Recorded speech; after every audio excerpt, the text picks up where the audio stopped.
is Arpita, and today's topic is about unraveling India's Indo Pacific strategy.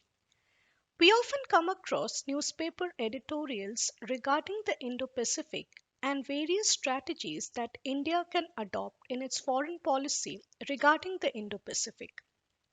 In this video, we will try to get a holistic understanding of the Indo Pacific and also learn some important keywords that will help us write a good answer on this topic in the GS paper. Let us begin by looking into how we can define the term Indo Pacific and understanding its origin. Indo Pacific refers to the Indian Ocean along with the Western Pacific, combining seas of East Asia and Southeast Asia.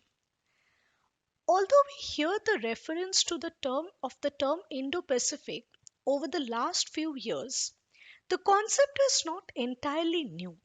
It was Captain Gurpreet S. Khurana of the National Maritime Foundation who first mentioned this in 2007, and the phrase was also used by Japanese Prime Minister Shinzo Abe. Before we move any further, I have included a map here so that we can have a geographical understanding of what exactly is the Indo-Pacific.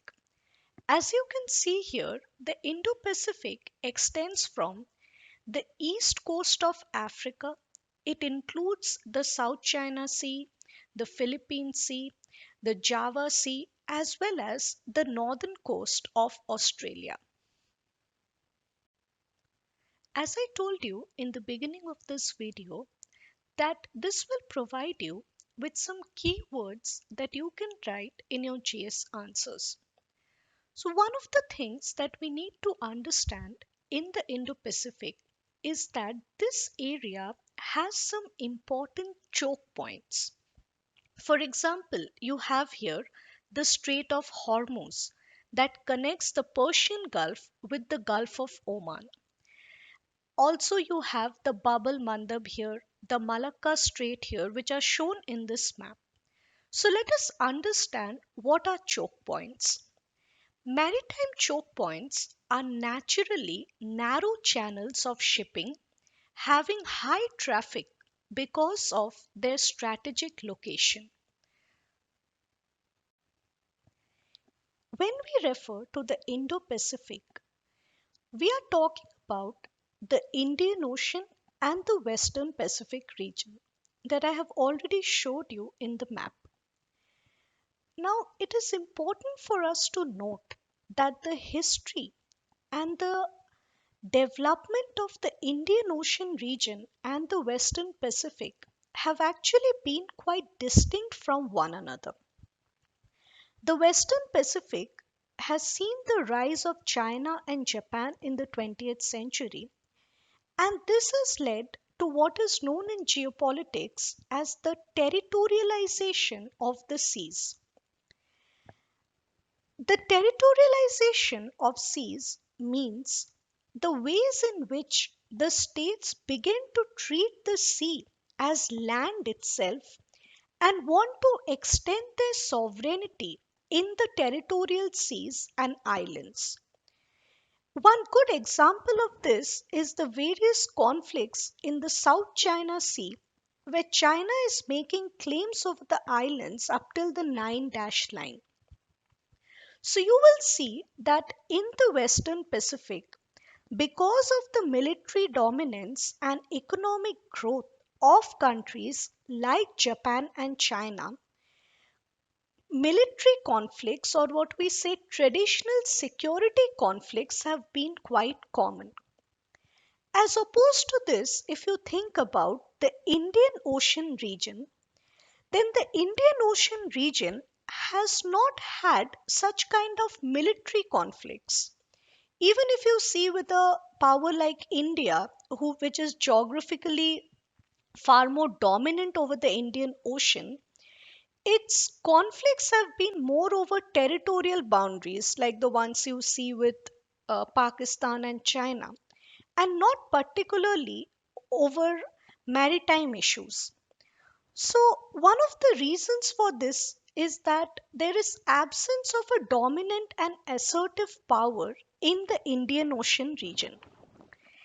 Although the Indian Ocean region has been rich in natural resources, but the economies here have been more constrained.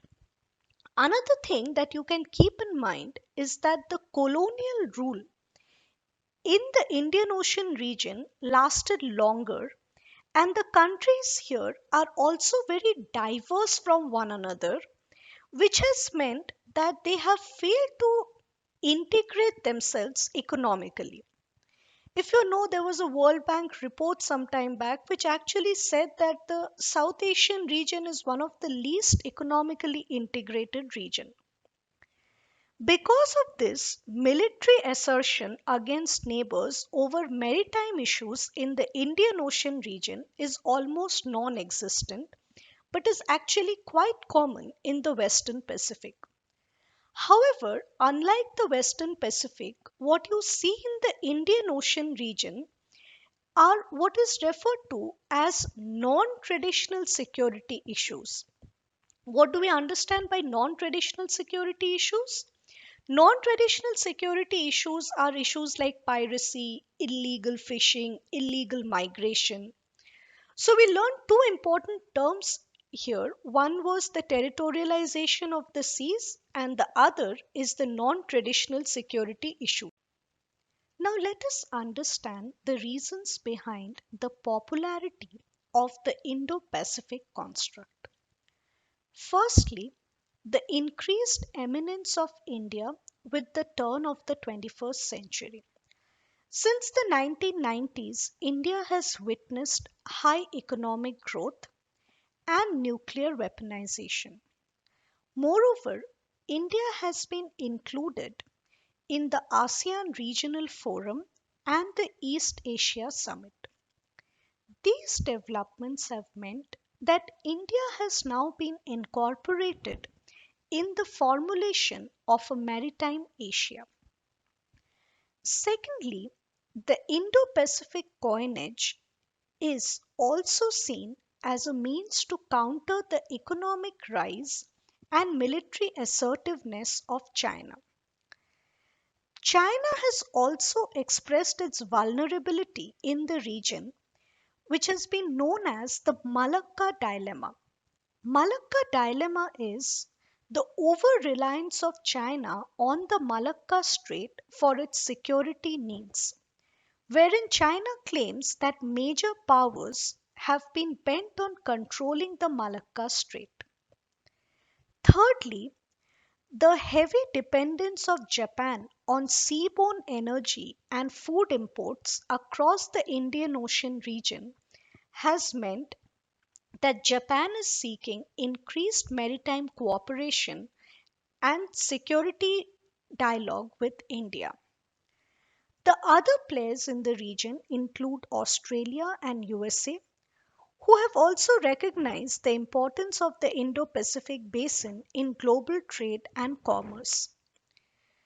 Now, how does China characterize the Indo Pacific construct? China portrays the Indo Pacific construct as being scripted by the US and its allies, and India being just a linchpin in this. Now, let us understand the relevance of the Indo Pacific construct. First is it can lead to enhanced economic growth. Growing trade and people to people connectivity between Indian Ocean region and the Western Pacific will benefit the Indian Ocean region, and the divergences in terms of economic and human development indices can be ironed out. Second is economic integration in the region will increase due to India's Act East policy and China's One Belt One Road initiative. It is also expected by geopolitical experts that Indonesia will emerge as a key player in the region because its coast faces both the Indian Ocean and the Western Pacific. One question that remains to be seen is whether the greater economic prosperity in the Indian Ocean region will lead to maritime disputes as was earlier seen in the Western Pacific. Now, you have to keep in mind that with respect to India, the Indo Pacific is a new domain in our foreign policy engagements. And this is a shift in the country's strategic environment, expanding the threats from continental border to the maritime space. Now let us understand India's approach on the Indo-Pacific. India's vision with respect to the Indo-Pacific was clearly stated during the Shangri-La dialogue in 2018. And we will look at the vision that was put forth by India during the Shangri-La dialogue in the next slide. However, here we have to understand that India has taken a very cautious approach on the Indo Pacific construct. India has attempted to balance its relation between the US and its allies on one hand and China on the other. India's primary concern has been that it does not want to be perceived as a member of a containment strategy by the Western countries. What do you mean by containment strategy? The idea of containment strategy in geopolitics became important during the Cold War, and it was used to refer to the policy of US and its allies to prevent the spread of communism. In the present context, India does not want to be seen as a part of an alliance that is meant for countering China. So, this is one reason why India has taken a cautious approach on the Indo Pacific. The second reason is that India's bilateral engagement with countries in the region has had a mixed record. So, while on one hand we have good relations with countries like Singapore and Vietnam, we have weaker links with countries like, say, Brunei and the Philippines. Now, let us understand the rise of China in India's neighborhood. Many of India's neighbors, like Bangladesh, Maldives, Nepal, and Sri Lanka, have now begun to view China as an alternative to India's role as the dominant security player in South Asia and the Indian Ocean region. Also, the South Asian region needs better infrastructure and connectivity. And this demand is being fulfilled by China through its Belt and Road Initiative. The Belt and Road Initiative has increased Chinese engagement and presence in the Indian Ocean region. And China has entered into strategic collaborations like developing maritime infrastructure in Maldives and Sri Lanka. Moreover, you have to note that with respect to India, it was not until 2017 that we made our stand clear on the Belt and Road Initiative. Before that, India was only opposed to the CPEC, that is the China Pakistan Economic Corridor, which was just a section of BRI that ran through the disputed territory of Kashmir. So, India's opposition to Belt and Road has been on the ground that it is irresponsible in terms of financing and it is creating debt burden for communities. And this has been referred to as China's debt diplomacy in South Asia. One example of this is that in 2017, the Sri Lankan government had leased the Hambantota port to China for 99 years as part of a debt equity swap.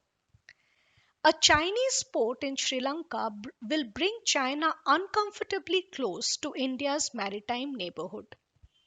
In addition, China has also increased its collaboration with the island nations like Maldives and Sri Lanka, and both of these are important sea lines of communication. And island nations have always been very integral to maritime security. As discussed earlier, it was during the 2018 Shangri-La dialogue that Prime Minister Narendra Modi provided the four key points for India's Indo Pacific vision. Let us look at them. Firstly, India highlighted the importance of partnerships and collaborations as a part of its Indo Pacific strategy.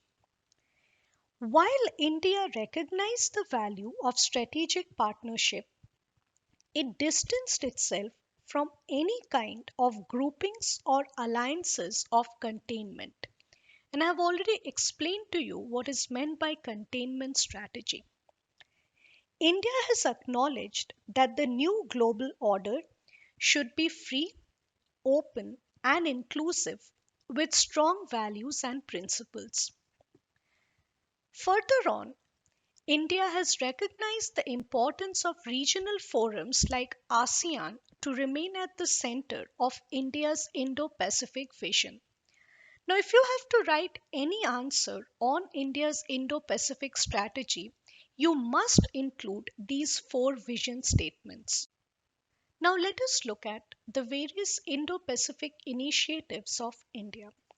First, infrastructure collaborations with Japan.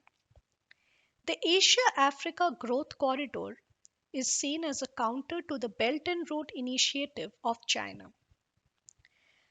Collaboration with Japan for projects in Iran and Sri Lanka. Japan has also made infrastructure investment in Northeast and Andaman and Nicobar. However, the Asia Africa Growth Corridor has been more of a vision statement. In terms of economic collaboration, Japan is the donor while India is the recipient. The asymmetry in technical and economic capabilities between India and Japan has also led to delays in implementation of the identified projects. The second important engagement is with the European Union. The European Union and India have an interest in maintaining a rules based order, and they aim to support regional institutions like ASEAN and the Indian Ocean Rim Association. Another important aspect of India's strategy is its outreach towards the African countries. The African coastline along the western Indian Ocean is important for India. And Indian Navy is increasing its footprint in the western Indian Ocean through capacity building and humanitarian assistance. Now, as we already saw, the African coastline is important due to the presence of choke points like the Bab el Mandab. India is also stepping up its engagement with Gulf nations like Saudi Arabia and UAE due to the strategic location of these countries with respect to maritime security. India has also increased its engagement with island nations. India held three summits of the Forum for India Pacific Island Cooperation. India has extended a concessional line of credit of $150 million to the Pacific Island countries for projects related to climate change. India has increased the frequency of collaboration with key partners like Australia, France, Japan, US in the Indo Pacific. France and India came together to launch the International Solar Alliance. Australia, Japan, and US became founding members of the Coalition for Disaster Resilient Infrastructure in 2019. In addition, we have the 2+2 dialogues with Australia, Japan, and US, and the Quadrilateral Security Dialogue. Now, let us learn about the various military initiatives of India in the Indo Pacific. The Indian Navy has been the first responder for humanitarian crisis in the Indian Ocean. One key word that I want to introduce for you here is maritime domain awareness. What do we understand by this? Maritime domain awareness means providing information on all movements and developments across the Indian Ocean. Once we are able to identify the challenges, it helps in better decision making. So, the Information Management and Analysis Center that was launched in 2014 and is managed by the Indian Navy and the Coast Guard provides India's coastal maritime domain awareness picture by fusing information from various sources.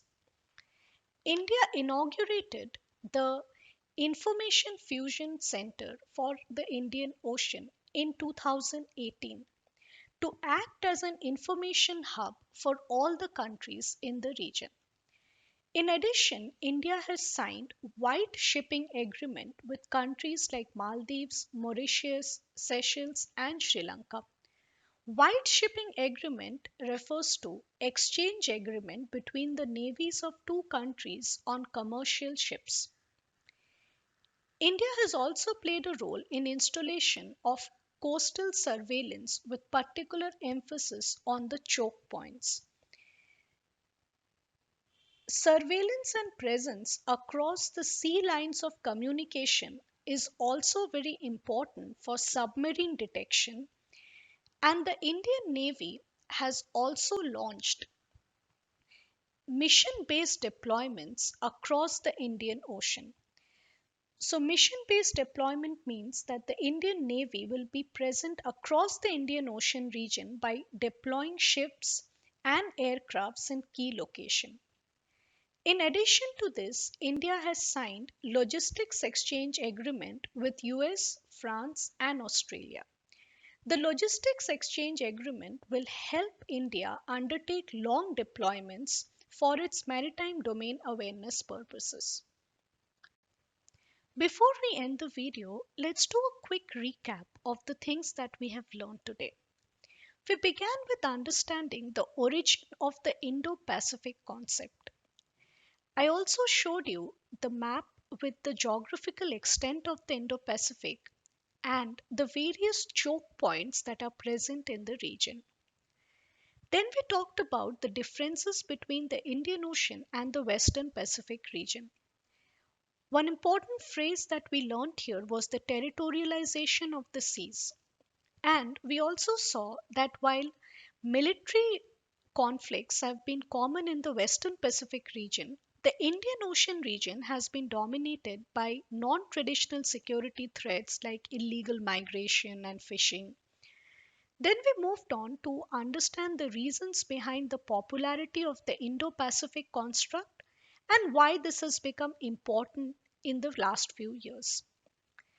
Then we understood what has been India's approach on the Indo Pacific. And we learned that India has always attempted to balance its relation between US and its allies on one hand and China on the other. Then we discussed about the rise of China in India's neighborhood and we learned a term known as dead diplomacy and understood what it means. We also looked at the four key points that are a part of India's Indo Pacific strategy, as was mentioned during the Shangri La dialogue. And lastly, we have seen the various Indo Pacific and military initiatives that India has taken up in the Indo Pacific region. So I hope that if you have watched this video till the end, you would have learned a lot and got a lot of points about what you can write if you're asked a question on India's Indo Pacific strategy. I hope you enjoyed the video. That's all from my side today. Thank you.